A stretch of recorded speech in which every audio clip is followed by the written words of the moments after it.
toda la parte de la zona oeste, y fundamentalmente llamar la atención sobre ese riesgo que no nos lo inventamos nosotros, sino que es un riesgo que figura en los reales decretos, en las notas de prevención del Ministerio de Trabajo, en los análisis de los laboratorios de Estados Unidos o de aquí sobre el gas natural licuado.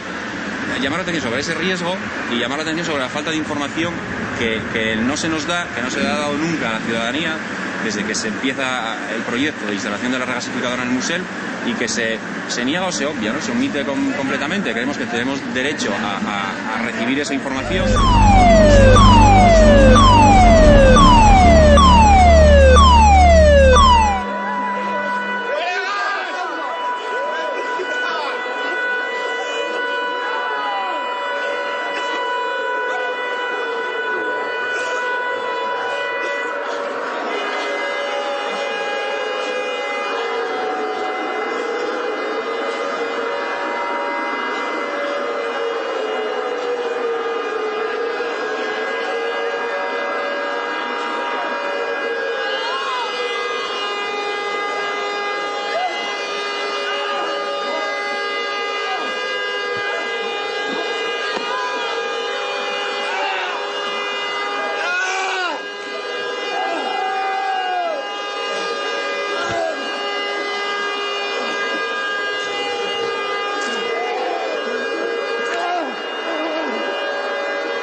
Si se abre una brecha en un tanque del barco, ese gas automáticamente vuelve a su condición gaseosa, ¿no? Se expande, y se calcula, la nota de prevención del Ministerio de Trabajo, la 293, establece unas fórmulas en las que se calcula,